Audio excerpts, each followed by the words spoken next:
देखो जिकी बाबरनामारी है बात कर रहा है बे पनौती सांसद मारो मातो किसक्योड़ो है बारी बुद्धि खराब रहेगी। जिकी बाबरनामारी बात करे भी बाबरनामा की यदि अगर बात करा तो बाबरनामा ओरिजिनल पूरी दुनिया में कटा ही कोनी किरे का नहीं कोनी, लेकिन किस तरह के वीर पुरुष थे निवासी घाव लगे, जिनके घाव लगे निवासी फिर भी खड़क रही थी प्यासी, महाराणा सांगा। और महाराणा सांगा की क्यों 7वीं सदी से लेकर और 1192 तक की बात करें 450 साल तक इस राजस्थान ने विदेशी आक्रांताओं के थपेड़ों को झेला। किसी महिला के ऊपर पर स्त्री के ऊपर कोई नजर डालकर बुरी नियत से देखते नहीं थे। आज छोटी छोटी बच्चियों के बलात्कार हो जा रहे हैं और खून नहीं खौल रहा। क्या परंपराएं थी उस जमाने की जब राजा स्वयं लड़ने के लिए जाता था? लोगों के लिए वो चबूतरा होगा। मेरे लिए मेरे जीवन की पहली मोहब्बत अगर कोई है तो महाराणा सांगा है। आप भावुक हो रहे हो। अब और भारत मायने महाराणा सांगा ने ले एक मोटी बहस छिड़ोड़ी है। एक नेता है, राज्यसभा सांसद है समाजवादी पार्टी का, वे एक ओछो बयान देवे है। इनको बयान जो किने विषय को निगुरियो है भी आप बातचीत कर आप साथे शक्ति सिंह बांधगुई जी है। और एक बारे में परिचय दे दूं आपने कि एक काफी दशका तक लड़ाई लड़ी है महाराणा सांगा के चबूतरा वास्ते, जो कि दौसा जिला के बसवा क्षेत्र मायने है। और लड़ाई लड़ी और भी चबूतरा ने बचाया। काई पूरी कहानी बाबी जाना एने मानस पुत्र किया करे है राणा सांगा को। और ये चलती फिरती विकिपीडिया है राणा सांगा के बारे में। तो ये अच्छा हूँ फैक्ट्स के थ्रू आप जानकारी लेवा कि काई चल रही है काई नहीं चल रही है, कितनी आ बात सच है। स्वागत है आप रो झलको मीडिया माते। Thank you. सबों पहले आपको सवाल में जानना चाहूं कि जो बयान दियो है समाजवादी पार्टी का नेता रामजीलाल सोमन बिनथेन कैन देखो और का या सच है या कोनी, क्योंकि वे बाबरनामा के आधार पे आ बात राज्यसभा मायने रखी है। देखो जिकी बाबरनामारी है बात कर रहा है बे पनौती सांसद मारो मातो किसक्योड़ो है बारी बुद्धि खराब रहेगी। जिकी बाबरनामारी बात करे भी बाबरनामा की यदि अगर बात करा तो बाबरनामा ओरिजिनल पूरी दुनिया में कटा ही कोनी किरे का नहीं कोनी। बाबर 1530 में देवलोक रहे, बीरे 60 साल बचे 1590 में अकबर रा शासन काल में अकबर का अब्दुल रहीम खान खाना चुगताई भाषा में जो बाबरनामो लिखियोड़ो बीरा आधार पे एक किताब लिखे जिन्हें बाबरनामो कहवे 60 साल पचे। और बी में जो बातें कहवे बाऊ कई सारी बातें यान की है जी अब्दुल रहीम खान खाना किया करे कि बाबरनामा में तो लिखियोड़ो है कि मारा पूर्वज बाबर किया करे कि मारा पूर्वज तैमूर हिंदुस्तान गया मैं हिंदुस्तान जाऊना चाहूं। वो 1519 में यूसुफ जई पठान जो कि पंजाब में बाजोर बेड़ा नाम की एक जगह है, पंजाब में बाजोर बेड़ा में यूसुफ जई पठान से झगड़ा करता है और यूसुफ जई पठान से वो लड़ाई करता है बाबर। यूसुफ जई पठान वही है जिनके वंशजों को बाद में इस जयपुर के राजा मान सिंह जी आमेर उनके वंशजों को हरा के आए, 5 अफगानी कबीलों को जीत के आए। और 5 अफगानी कबीलों को जीतने के उपलक्ष्य में जिन्होंने इस ढूंढाड़ रियासत का कछवा राजवंश का झंडा पचरंगा झंडा किया, उस यूसुफ जई पठान से बाबर झगड़ा करता है। उसके कुछ दिनों बाद वापस बाजोर बेड़ा में यूसुफ जई पठान से झगड़ा करता है। फिर 1520 में पाकिस्तान के सियालकोट में एक पठानों की एक ट्राइब जनजाति से वो झगड़ा करता है बाबर। उसके बाद में दौलत खान नाम का व्यक्ति जो पंजाब का गवर्नर था वो हिंदुस्तान आने के लिए उन्हें निमंत्रण देता है और वो निमंत्रण में कहता है कि बाबर तुम तो दिल्ली पर आक्रमण कर लो, तुम दिल्ली को कब्जा लो और पंजाब मुझे दे दो। अब देखने और समझने वाली बातें ये हैं, 2 पहलू हैं जो हर देशभक्त को हर हिंदुस्तानी व्यक्ति को देखनी समझनी चाहिए। पहला, दौलत खान लोधी उस जमाने का एक बहुत छोटा सा पिद्दी सा आदमी था, पंजाब का गवर्नर था, बहुत छोटा आदमी था। दौलत खान लोधी बाबर को हिंदुस्तान आने के लिए जो निमंत्रण देता है उसका बाबरनामा में लगभग 3 पन्ना में उल्लेख है और उसमें लिखा हुआ है कि दौलत खान अपने विश्वस्त दिलावर खान को निमंत्रण भेजता है हिंदुस्तान आने के लिए। अब दिलावर खान जो बाबर के पास में गया उसका दिलावर खान का नाम, दिलावर खान के साथ में गए हुए व्यक्ति जिस स्थान पर मिला, जिस समय में मिला, जिस घड़ी में मिला, जिस समय सूरज कितने पहर में था, दोपहर हो रही थी, कितने लोग साथ में थे, कितने दिन रुके, इसका पूरा विवरण लगभग 3 पेज में बाबरनामा में लिखा हुआ है। एक बात जो दिलावर खान दौलत खान का निमंत्रण लेके गया। दूसरी बात, दूसरा पहलू, इसी बाबरनामा में एक बात और लिखी हुई है कि बाबर कहता है कि हिंदुस्तान का यदि कोई सबसे शक्तिशाली सम्राट आज की तारीख में है तो उनका नाम है महाराणा सांगा, जिन्होंने लोदियों को हराया, जिन्होंने खिलजियों को हराया, जिन्होंने मुजफ्फर शाह को हराया, जिनकी ओरिजिनल कंट्री तो मेवाड़ है, लेकिन उन्होंने दिल्ली को जीत रखा है, उन्होंने महाराणा सांगा ने गुजरात को जीत रखा है, उन्होंने मध्य प्रदेश की कुछ एक रियासतें, रायसेन को, चंदेरी को, कालपी को, इनको जीत रखा है, उत्तर प्रदेश की रियासतों को जीत रखा है। वो महाराणा सांगा इस समय हिंदुस्तान के सबसे शक्तिशाली सम्राट है, जिसने आधे से ज्यादा भारत को जीत रखा है। तो समझने की बात यह है, जिन महाराणा सांगा को इतना जबरदस्त सम्राट खुद बाबर कहता है, वो महाराणा सांगा जिनके सामने बाबर पिद्दी सा था, वो महाराणा सांगा अगर कोई निमंत्रण देके भेजते, पहली बात तो उन्हें जरूरत नहीं थी, इतने बड़े भारत सम्राट, वो अगर निमंत्रण देके भेजते भी तो जिस पिद्दी से आदमी ने निमंत्रण देके भेजा दौलत खान ने, उसका इतना लंबा चौड़ा डिस्क्रिप्शन लिख रखा है। अगर सांगा भेजते तो सोचिए उसका कितना लंबा चौड़ा डिस्क्रिप्शन वो बाबरनामा में लिखता कि सांगा ने इस व्यक्ति को भेजा, इस स्थान पर भेजा, इतने हाथी घोड़े लेके आया, इनके साथ में ये व्यक्ति आए, ये ड्रेस पहन रखी, ये हो रखा। दूसरी बात, समझने की बात ये है। अब तीसरे पहलू पे आते हैं। बाबर के समय में एक बाबर के समकक्ष एक इतिहासकार हुए अहमद यादगार जी, वो एक पुस्तक लिखते हैं तहरीके सल्तनत अफगान। बाबर के समकक्ष हुआ है इतिहासकार अहमद यादगार, जो वहीं का ही था। वो पुस्तक लिखता है तहरीके सल्तनत अफगान। उसमें साफ साफ उन्होंने लिख रखा है कि बाबर को हिंदुस्तान आने के लिए निमंत्रण देने वाले दौलत खान लोदी और आलम खान लोदी थे, जो दोनों इब्राहिम लोदी के रिश्तेदार थे। इसके आगे हो रहा है, भारत के एक बड़े लीजेंड हिस्टोरियन हुए जादूनाथ सरकार। उन्होंने एक बुक लिखी है मिलिट्री हिस्ट्री ऑफ इंडिया। एक हिस्टोरियन, भारत के एक और बड़े प्रसिद्ध सुप्रसिद्ध इतिहासकार हुए गोपीनाथ शर्मा।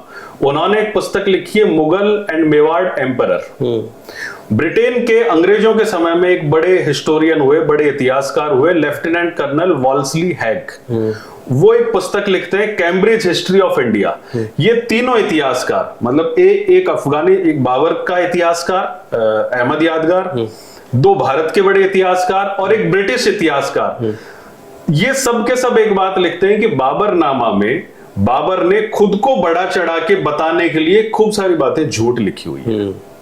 तो ये भी जाननी चाहिए कि खुद को बढ़ाने के लिए, बढ़ाने चढ़ाने के लिए, बताने के लिए उन्होंने खूब सारी बातें झूठ लिखी हुई, ये वो हिस्टोरियन कहते हैं। तो कहने का अभिप्राय ये है, इतने सारे पहलू बताने का, इतनी सारी बात बताने का, कि ये खुद भारत का आम नागरिक, हर एक हिंदुस्तान का राष्ट्रभक्त सोचे कि क्या इतने बड़े भारत सम्राट उस पिद्दी से व्यक्ति को क्यों आमंत्रण देंगे। वो इस आधार पर कह रहे हैं कि जी। और इब्राहिम लोदी, बात करें इब्राहिम लोदी की, तो इब्राहिम लोदी महाराणा सांगा के सामने बहुत पिद्दी सा था। इब्राहिम लोदी को महाराणा सांगा ने 2 बार इब्राहिम लोदी को मार मार के फुटबॉल बना दिया था। इब्राहिम लोदी को महाराणा सांगा ने खातोली में हराया। खातोली पड़ती है कोटा बूंदी के पास में, और 6 घंटे में हरा दिया था। इब्राहिम लोदी को मात्र 6 घंटे में दोपहर के अंदर हराने वाले भारत सम्राट थे महाराणा सांगा। उसके बाद में फिर महाराणा सांगा वापस, जब इब्राहिम लोदी सिर उठाने की कोशिश करता है, तो महाराणा सांगा फिर उसे बाड़ी, धौलपुर के पास में एक जगह है बाड़ी, वहां जाके उसे हराते हैं इब्राहिम लोदी को। उस समय इब्राहिम लोदी की राजधानी दिल्ली और आगरा दोनों थी। आगरा से मात्र 60 किलोमीटर दूर, यानी कि इब्राहिम लोदी महाराणा सांगा से लड़ने के लिए चित्तौड़ या मेवाड़ में नहीं आया। उन्होंने चित्तौड़ से 500-600 किलोमीटर दूर जाके उसी के घर में घुस के इब्राहिम लोदी को फिर हरा के आया। भरतपुर के पास, भरतपुर धौलपुर के पास, बाड़ी धौलपुर में आती है वो जगह, वहां जाके हरा के आए, जहां से कि आगरा उसकी राजधानी सिर्फ 60 किलोमीटर दूर थी। यानी कि बीका काकड़ में जार बटे जार बिने ठोकर आया, सावल ठोकर आया, और बिरे बचे बिने ठोक्या मर बचे। वो इब्राहिम लोदी राणा सांगन टैक्स देव, तो यानी इब्राहिम लोदी महाराणा सांगा, इसलिए मैं कह रहा हूं कि महाराणा सांगा भारत सम्राट थे, जिन्होंने दिल्लीपति इब्राहिम लोदी को 2 बार हरा दिया हो, और 2 बार दिल्लीपति को हरा लेने के बावजूद, दिल्ली को जीत लेने के बावजूद, उन्होंने अपनी राजधानी दिल्ली नहीं बनाकर चित्तौड़ ही रखकर मेवाड़ की मिट्टी प्राणप्रिय होने का संदेश दिया। और इब्राहिम लोदी उन्हें टैक्स देता था, इसलिए टैक्स उन्हें, जब दिल्ली का शासक टैक्स देता था, इसका मतलब सबसे बड़े सम्राट महाराणा सांगा थे, भारत सम्राट थे महाराणा। लेकिन जो आजकल जो बयान दिए जा रहे हैं, अभी 3-4 महीने के भीतर भीतर सूरजमल हाड़ा, मीराबाई और अब राणा संग्राम सिंह को लेकर जो बयान हो रहा है, तो ऐसे बयान दिए जा रहे हैं फिर लास्ट में माफी मांग लेते हैं, तो ये कहां तक उचित है, क्या मानते हो आप? इससे बड़ी शर्मनाक इस डेमोक्रेसी में, इस लोकतांत्रिक हिंदुस्तान में हो नहीं सकती कि वो राष्ट्र पुरुष जिन्होंने अपना सर्वस्व कुर्बान कर दिया इस मातृभूमि के लिए, आज यदि अगर किसी के गरम प्रेस अगर अंगुली पर लग जाए तो चिल्ला उठते हैं, जल्ला उठते हैं, छोटी सी सुई चुभ जाए तो प्राण निकलने की स्थिति हो जाती है। लेकिन किस तरह के वीर पुरुष थे, निवासी घाव लगे, जिनके घाव लगे निवासी, फिर भी खड़क रही थी प्यासी, महाराणा सांगा। और महाराणा सांगा की क्यों 7वीं सदी से लेकर और 1192 तक की बात करें, 450 साल तक इस राजस्थान ने विदेशी आक्रांताओं के थपेड़ों को झेला, और 400 साल तक हमारे घरों की यह स्थिति हो गई राजस्थान में कि 12-14 साल से ऊपर का कोई बच्चा जीवित नहीं रहा। युद्ध में काम आते रहे इस मातृभूमि को बचाने के लिए। और महिलाएं भी किस तरह की महिलाएं थी, उनको नमस्कार, उनको साष्टांग दंडवत करने को जी चाहता है, जिन्होंने 2 साल का बच्चा, 6 महीने का बच्चा, 4 साल को बच्चा, फिर भी उनको यही प्रेरित किया मातृभूमि को बचाने के लिए, इस धरती को बचाने के लिए, गायों को बचाने के लिए, इस धर्म को बचाने के लिए, सनातन को बचाने के लिए तुम्हें भी बलिदान होना है। 400 सालों तक पीढ़ियों की पीढ़ियां खप गई, तब जाकर ये हिंदुस्तान बचा रहा। और 1192 में जब पृथ्वीराज एक युद्ध हारे, 450 साल लगातार जीतने के बाद, पीढ़ियां खपने के बाद, अपना सब कुछ कुर्बान करने के बाद, तो 1192 से लेकर आने वाले 70-80 सालों के अंदर पूरे हिंदुस्तान में विदेशी ताकतों का कब्जा हो गया। सिर्फ राजस्थान हारा उसके बाद में। तो जो पूर्व, और फिर इन पूर्वजों को आके कोई भी इस डेमोक्रेसी में गद्दार कह जाएगा, कोई भी। इससे बड़ी शर्म की बात इस हिंदुस्तान में हर एक व्यक्ति के लिए हो नहीं सकती कि इस तरह की बात कह दी जाए। और किस तरह की डेमोक्रेसी की बात करते हैं। राजतंत्र में पूरी लोकतांत्रिक व्यवस्थाएं थी, न्याय प्रणाली थी, शासन था। एक छोटी बच्ची के ऊपर, किसी महिला के ऊपर, पर स्त्री के ऊपर कोई नजर डालकर बुरी नियत से देखते नहीं थे। आज छोटी छोटी बच्चियों के बलात्कार हो जा रहे हैं और खून नहीं खौल रहा। क्या परंपराएं थी उस जमाने की जब राजा स्वयं लड़ने के लिए जाता था? क्या उच्च नैतिक मूल्य थे हमारे? सांगा के समय में भारत के नैतिक मूल्य बहुत जबरदस्त थे, तमाम राजाओं के समय में। और पहले कह देना, फिर माफी मांग लेना, फिल्मों में कुछ गलत दिखा देना, फिर माफी मांग लेना।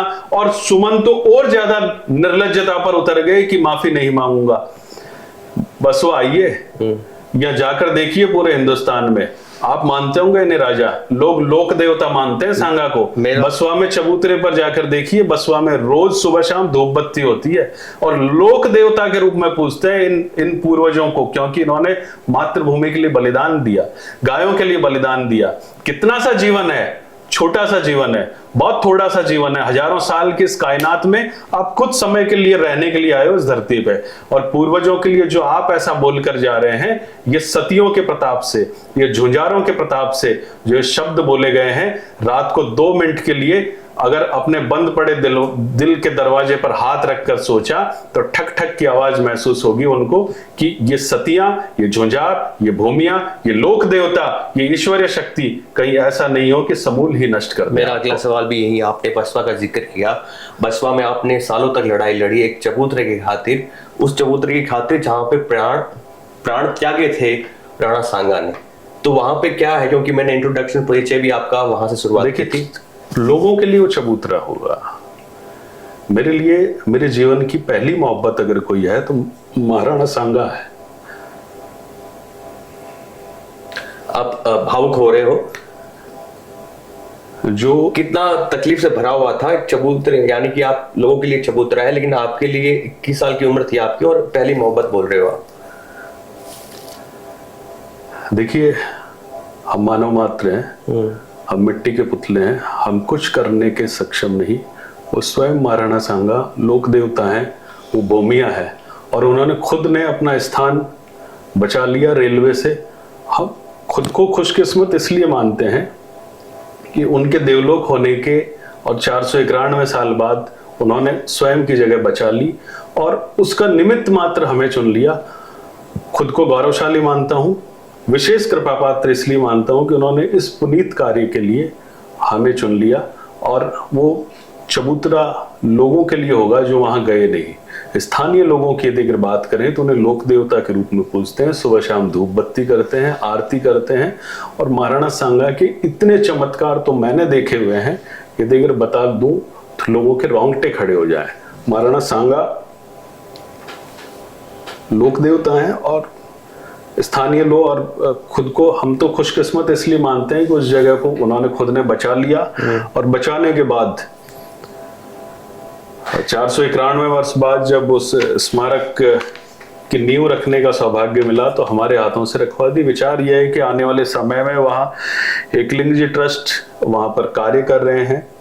एकलिंग जी ट्रस्ट श्री जी अरविंद सिंह जी मेवाड़ ने वहाँ पर कार्य शुरू कराया बड़ा स्मारक बनाने का। आने वाले समय में ये योजनाएं हैं कि वहाँ महाराणा सांगा का एक बड़ा स्मारक के साथ ही उनके जीवन की पूरी तेलीय चित्र प्रदर्शनी वहाँ पर 10 फुट ऊंचे प्लेटफॉर्म पर हाथी पर बैठे हुए 11 फुट की ऊंचाई पे महाराणा सांगा हाथी पर बिराजे हुए, उनके पास में घोड़े पर बिराजे हुए लेफ्ट साइड में राजा हसन खान मेवाती जो उनके प्रधान सेनापति थे, और राइट साइड में घोड़े पर बिराजे हुए आमेर के महाराजा पृथ्वीराज, जो खानवा में जब सांगा घायल हो गए तो उन्हें ढूंढाड़ रियासत की अंतिम चौकी थी बसवा, वहां सुरक्षित स्थान मानकर लेके आ गए। तो वहां एक बड़ा स्मारक, पूरे देश भर के राष्ट्रभक्त खुददार नागरिक वहां पर आए, शीश नवाएं और मातृभूमि के लिए, क्योंकि स्वतंत्रता आंदोलन के पहले नायक थे राणा सांगा, वहां आकर शीश नवाएं। लेकिन आप भावुक हो रहे हो और आपकी आंखें नम हो गई है। आगलो भाग जल्द ही झलको राजस्थान पर। ये वीडियो पर खुद की राय जरूर दीजो कमेंट के माध्यम और बन रहीजो झलको राजस्थान रे साथ।